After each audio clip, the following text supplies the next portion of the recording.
हमनी के संस्कृति, हमनी के संस्कार सदा रहे हमनी के साथ। भारत के महान ग्रंथ और काव्य सब के संपूर्ण संकलन सब्सक्राइब करें तिलक।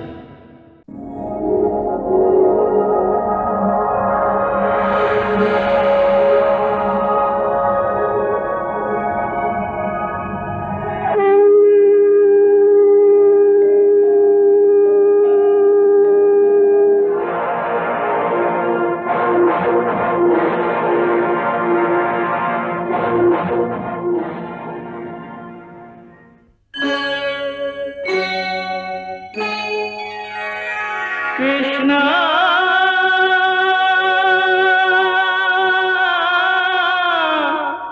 कृष्णा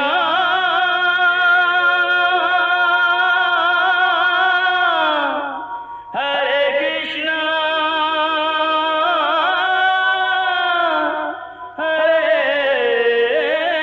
हरे।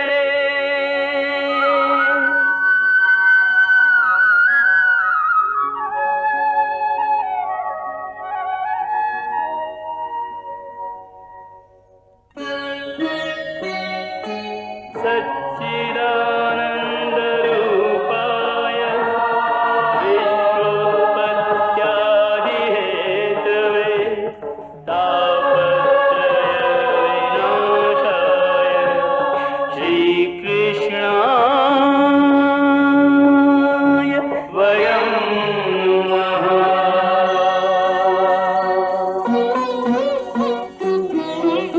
श्रीकृष्ण गोविंद हरे मुरारे, हे नाथ नारायण वासुदेव। हरे कृष्ण राधे राधे कृष्ण कृष्ण हरे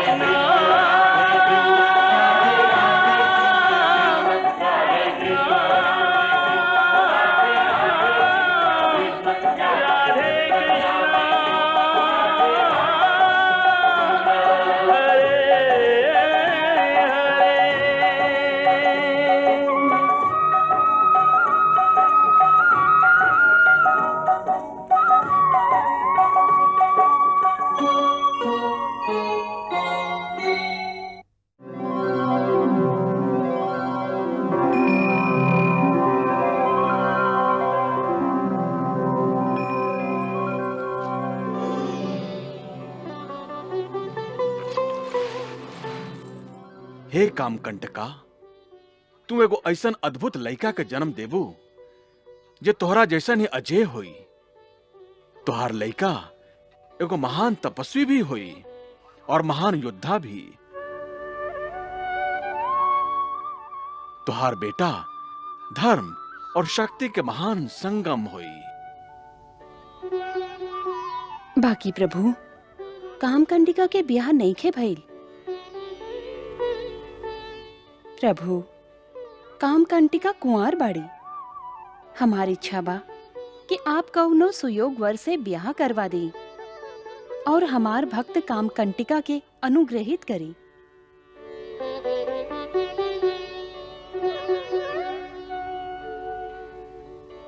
ताऊ भैया, कामकंटिका आपके पुत्र वधु बनी है। मतलब? माने कामकंटिका के ब्याह भीमपुत्र वीर घटोत्कच से होके वाला है। अरे वाह कन्हैया, हमरा अचेत होते तू ही चमत्कार दिखा देला। कामकंटिका के साथे साथे ओकर दिल भी जीत लेला। कन्हैया, ई शुभ समाचार हम घटोत्कच के सुनावत हई, उ तो फूले ना समाई। आवा आवा ओकरा ई शुभ समाचार सुनावल जाए। ना दाऊ भैया, घटोत्कच के हम इहमे बुला ले हई, उ आवते होई।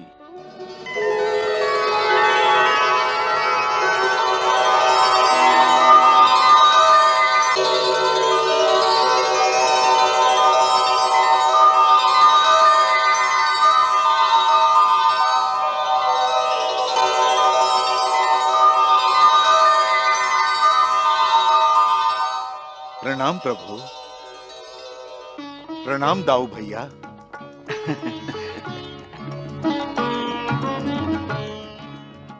उठा कामकंटिका।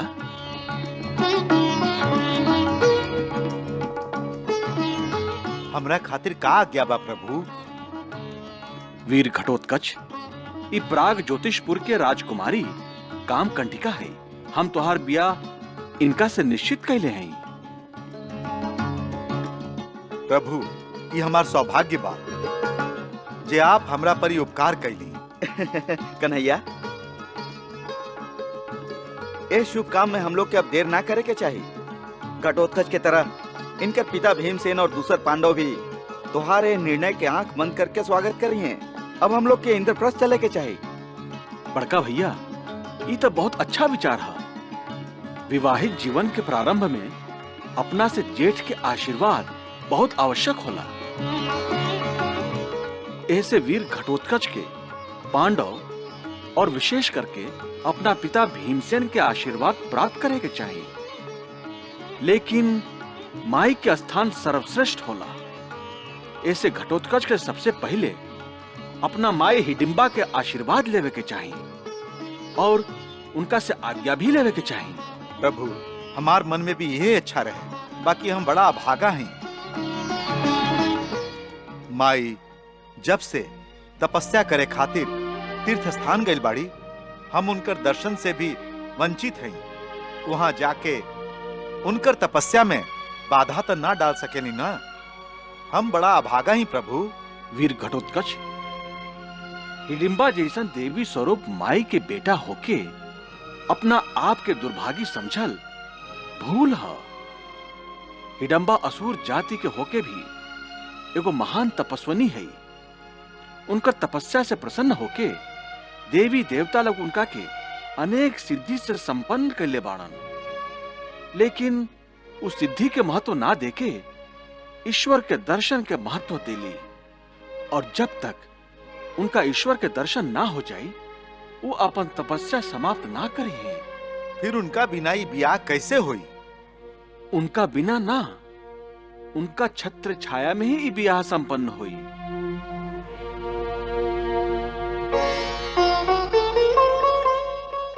दाऊ भैया, आप पांडव के वीर घटोत्कच के ब्याह के शुभ समाचार सुनाई और विवाह की तैयारी शुरू करी। हम वीर घटोत्कच और कामकंटिका के साथे हिडिंबा के लगे जा रहा हैं। जौन आज्ञा कन्हैया। प्रभु, अब हमरा के आज्ञा दी।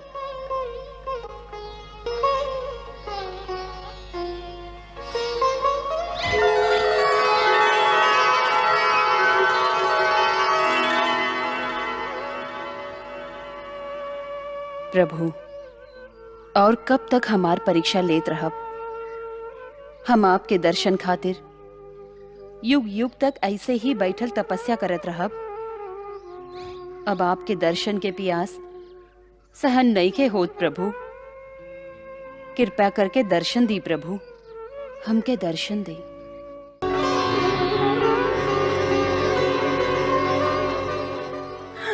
प्रभु, आप आ गईली प्रभु, आप आ गईली।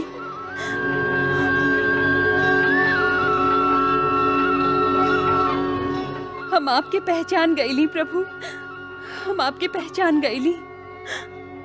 प्रभु, प्रभु, प्रभु, आप हमके दर्शन देके हमार मनोकामना पूरा कर देली प्रभु। हम धन्य हो गईली प्रभु, हम धन्य हो गईली।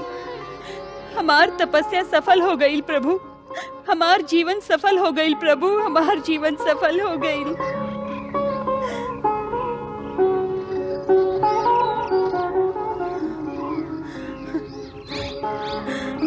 प्रभु, भगवान शिव के कथन सत्य हो गई।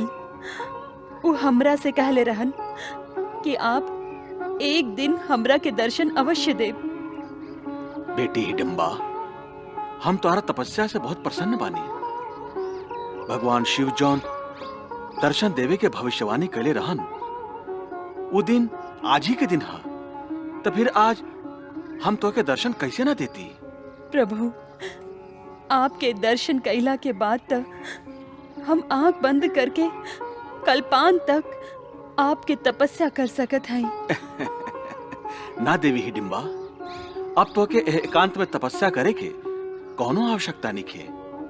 अब तू संसार में रह के भी तपस्या कर सकेलू। संसार में रह के तपस्या, बाकी ई कैसे संभव बा प्रभु?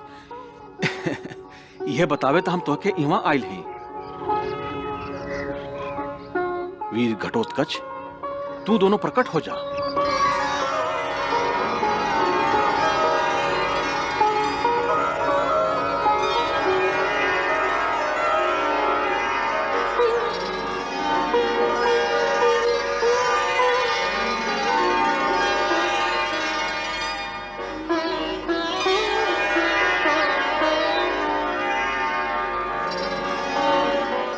सुखी होकर बेटा। काम कंटिका, तुहा आशीर्वाद ला। सुखी होकर। बाकी ई सुंदरी के है?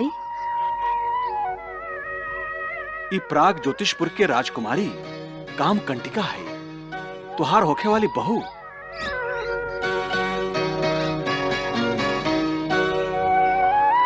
और यही बिया खातिर हम तो के इंद्रप्रस्थ ले जाए आयल ही। बाकी प्रभु, आप तो अभी तपस्या की बात करत रही और ई सब तो हमके घर गृहस्थी की तरफ ले जाई। यही से तो हम तुझसे कहली कि अब तो के संसार में रह के ही तपस्या करे के हा। देवी हिडिंबा, सच तो ई हा कि ब्याह के बाद तुहार बहू घटोत्कच के बेटा के रूप में एगो धर्मात्मा और महान योद्धा के जन्म देवे वाली है। सच प्रभु? हाँ, और काम कंटिका के बेटा के धर्मात्मा बनावे के दायित्व हम तोहके सौंपत हैं। और ये शुभ काम तोहरा से बेहतर और के कर सकेला, काहे कि तू ओ बेटा के दादी भी हो और एगो महान तपस्विनी भी। घटोत्कच के बेटा बर्बरी के शिक्षा और दीक्षा ही उ तपस्या है जे तोके ए संसार में रह के करे के हा। हम आपके आज्ञा के पालन करब प्रभु। तो फिर चला इंद्रप्रस्थ। अब तो वहाँ विवाह के तैयारी भी पूरा हो गई हुई। जैसन आपकी आज्ञा प्रभु। तथास्तु।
सुखी होकर, सौभाग्यवती होकर। काम कंटिका, श्री कृष्ण के आदेशानुसार तू ब्याह करके आपन एगो कर्तव्य तो निभा दिलू, अब दूसर का कर्तव्य भी जल्दी निभावे के होई। दूसर कवन कर्तव्य माजी? अरे भुला गईलू? हमके हमार होके वाला पोता के मुंह दिखावे में तेरी मत करी है।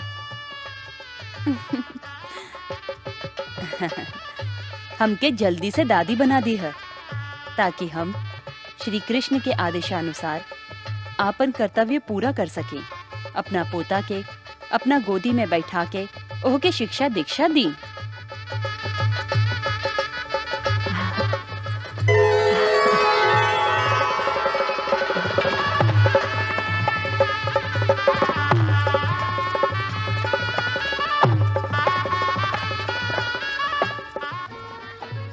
ब्याह के बाद जब काम कंटिका भगवान श्री कृष्ण के आशीर्वाद के आदेशानुसार एगो सुंदर बालक के जन्म दिली, त दादी हिडिंबा वासुदेव के आदेशानुसार बर्बरिक के एगो धर्मात्मा बनावे खातिर ओकरा के अच्छा अच्छा कहानी सुना के ओकरा में धार्मिक संस्कार सींचे लगली।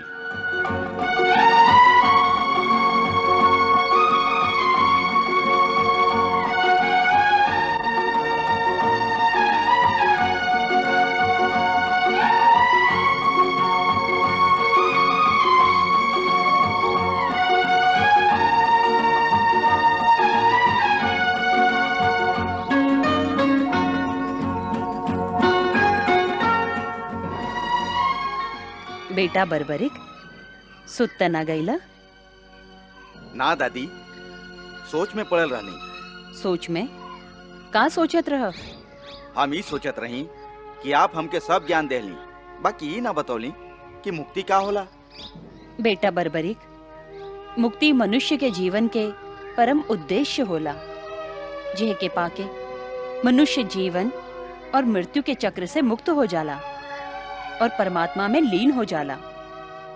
माने ओह के अपना पाप और पुण्य के कर्म के फल भोगे खातिर फिर से जन्म न लेबे के पड़ेला।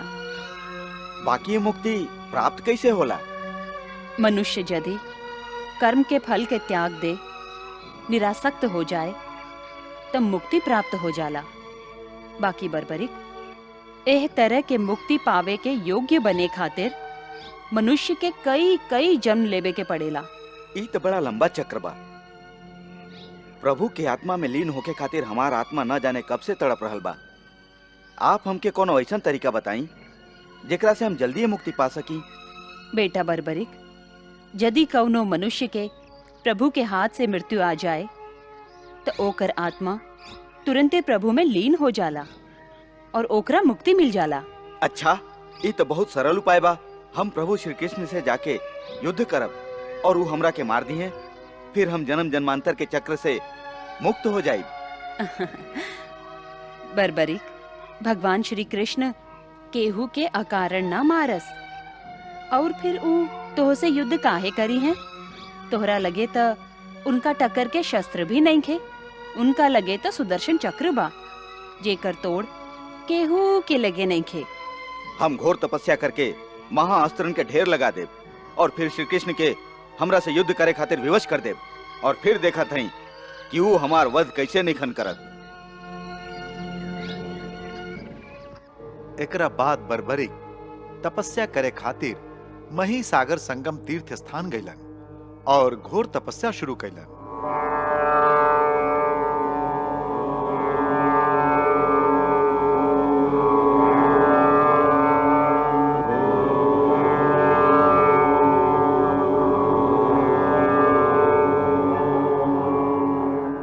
बर्बरिक के लगातार तपस्या से प्रसन्न होके नौ दुर्गा आपन 9 रूप उनका के दिखौली।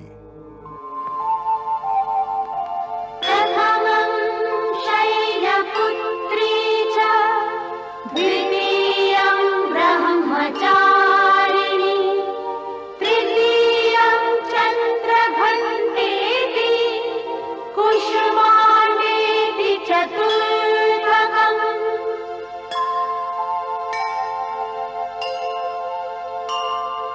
पंचमं स्कन्दमातेति,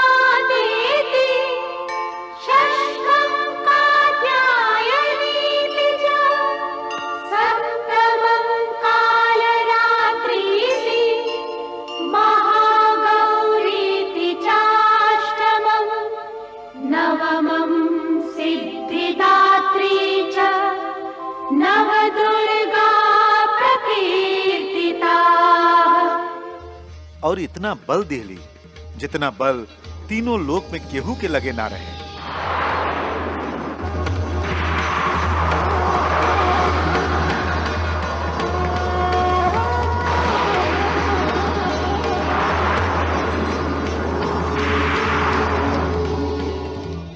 एकरा बाद माता दुर्गा बर्बरिक के सलाह देली कि वो वही स्थान पर और तप करस, काहे कि वो सिद्ध स्थान है। तोहार तपस्या से सिद्ध माता यदि प्रसन्न हो गई तो उहो तोहके वरदान दी है।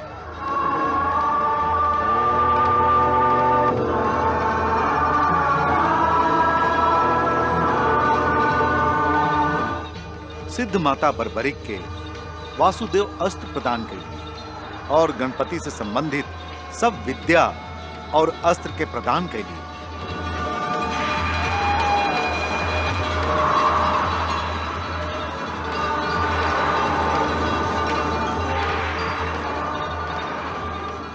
ओकरा पर भी बर्बरिक के संतुष्टि ना भई तो ऊ और ज्यादा तपस्या करके देवी सिद्ध अंबिका से पराजिता वैष्णवी महाविद्या प्राप्त करके अजेय बन गई। ए सब विद्या और अस्त्र से संपन्न होके एक दिन जब कुरुक्षेत्र में कौरव और पांडव के सेना आमने सामने डेरा डालत रहे, तब बर्बरिक भी युद्ध में भाग लेवे खातिर अकेले ही कुरुक्षेत्र की तरफ चल दिला।